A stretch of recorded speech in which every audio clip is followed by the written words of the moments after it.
Alors, Laurent Abramowitz, l'accouchement est un phénomène naturel, tout à fait banalisé, mais de temps en temps, l'accouchement, c'est quelque chose de difficile pour le périnée. Les patientes nous en parlent souvent. En quoi un accouchement peut occasionner des troubles de la continence fécale?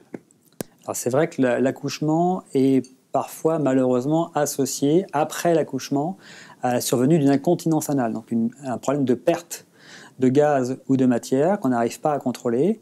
Et pourquoi on a ça? Surtout lorsqu'on a eu un accouchement difficile, avec une déchirure du périnée, avec des forceps. Parce que qu'est-ce qui se passe à ce moment? Eh bien, soit le sphincter, les muscles qui ferment l'anus, sont un peu ou beaucoup cassés, soit le nerf qui commande ces muscles a été étiré et donc a été endommagé. Ça a été évalué dans des études scientifiques qu'à peu près 10% des femmes vont avoir ce genre de faiblesse après un accouchement, mais qui heureusement va régresser dans le temps. Donc c'est une incontinence qui est transitoire, mais qui va fragiliser le périnée aussi pour plus tard. Donc il faudra sûrement en tenir compte pour éviter d'abîmer un peu plus l'anus. Et alors donc tu nous as parlé de forceps, c'est-à-dire les extractions instrumentales, j'imagine les gros bébés également. Est-ce qu'il y a d'autres facteurs qui sont susceptibles d'occasionner ce traumatisme du périnée postérieur? Il y a différents facteurs qui ont été testés dans des études, mais je pense que les deux grands à retenir, c'est le forceps, lorsqu'il a fallu tirer fort pour sortir le bébé, qui n'avait pas de choix. Ce n'est pas une critique du forceps, il faut les utiliser quelquefois. Mais quelquefois, ça peut un peu plus abîmer le périnée, et c'est lorsqu'il y a une déchirure du périnée. C'est lorsque l'obstétricien a vu que ça s'était déchiré, qui répare, mais cette réparation est parfois à fragiliser de toute façon le périnée. C'est les deux grands facteurs qui ressortent dans toutes les études. D'accord. Et quand on parle de déchirure, on ne parle pas nécessairement d'épisiotomie. C'est un peu différent. La déchirure, c'est qu'il y a une lacération qui est arrivée jusqu'à l'anus. Non contrôlée. Non contrôlée. L'épisiotomie, on veut volontairement ouvrir le vagin. Et donc là, pour permettre le passage, il faut le faire quand c'est nécessaire. Mais malheureusement, quelquefois, malgré cette épisiotomie désirée, déclenchée par l'obstétricien, on peut avoir une déchirure en plus du périnée. Ou lorsqu'il n'y a pas eu d'épisiotomie, il peut y avoir une déchirure. Et l'incontinence, elle apparaît tout de suite, dès le lendemain ou le surlendemain, ou elle peut apparaître 5 ans, 10 ans, 30 ans après?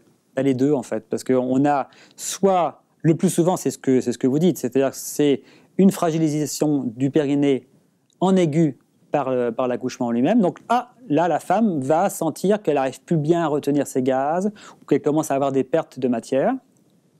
Comme je vous l'ai dit, ça peut, le plus souvent, heureusement, ça régresse dans le temps.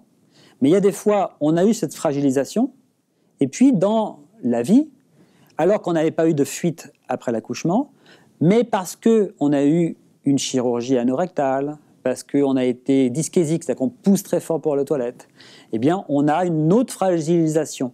Et donc, l'association de ces différents facteurs va faire que, à 50 ans, à 60 ans, à 70 ans, on commence à avoir des fuites parce qu'il y a eu plusieurs facteurs qui sont associés, dont l'accouchement difficile.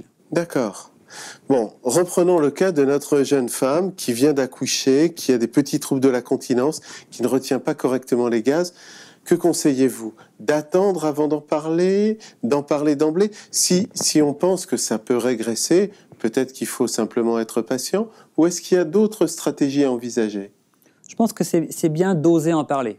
Parce que c'est souvent tabou et on a du mal à dire à quiconque, y compris à son obstétricien, j'ai des fuites de gaz ou de matière. C'est important parce qu'il va falloir être encore plus préventif sur les futurs facteurs de risque qui vont se surajouter. Donc si on a ces fuites-là, eh bien on va encore plus attacher de l'importance à faire la rééducation du périnée. Il y a 10 séances qui sont prises en charge par la Sécurité sociale française. Il faut que les patientes, a fortiori s'ils ont eu un accouchement difficile, fassent cette rééducation du périnée. Et puis si cette incontinence ou cette faiblesse anale persiste, alors on a mis un cut-off à 6 mois. On a dit que, grosso modo, on estime que si après 6 mois, après un accouchement, on a toujours des fuites anales, il est bon de consulter un spécialiste de l'anus, un proctologue, un gastro-entérologue, pour envisager une thérapeutique un peu plus ciblée. Alors ça, et là, qu'est-ce qu'on va faire finalement à 6 mois? On va peut-être faire un bilan, on va essayer de comprendre ce qui se passe. alors, on peut être amené à faire une échographie de l'anus pour voir justement est-ce qu'il y a eu une rupture, la quantifier et puis la prendre en charge, effectivement. Alors, en général, il y a 2 grandes prises en charge qui s'associent. C'est on régularise le transit, on fait en sorte de ne pas avoir une stase de matière, du caca qui reste bloqué dans le rectum. C'est en sorte de vidanger régulièrement son rectum. Donc, c'est des laxatifs, c'est manger plus de fibres, c'est évacuer régulièrement son ampoule rectale, son rectum.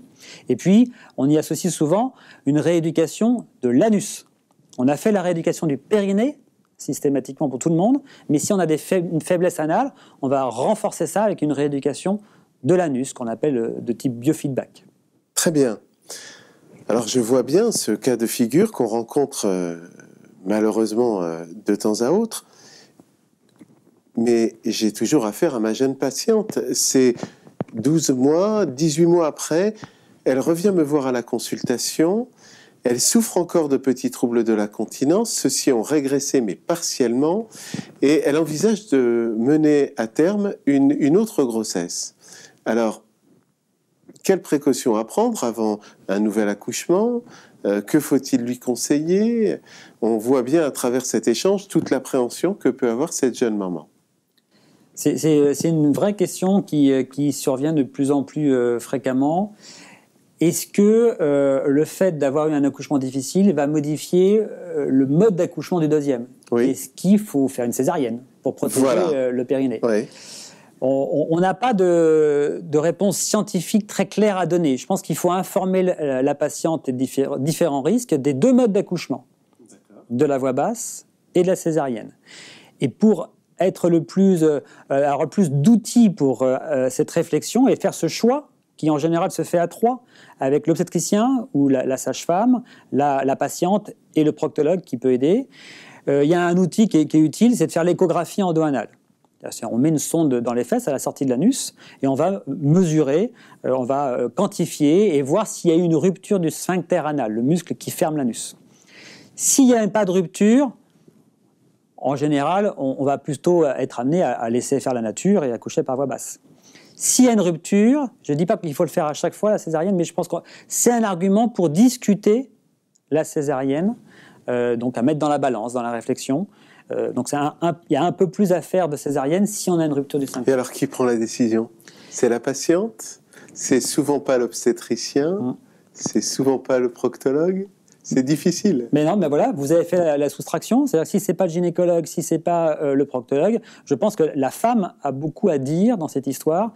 Tant qu'on n'a pas d'études scientifiques pour l'aider à choisir, je pense que c'est à la patiente, en connaissance de cause. Donc, il faut bien expliquer tous les risques de la césarienne, tous les risques de la voie basse, et à la patiente à faire son choix par rapport à son propre périnée.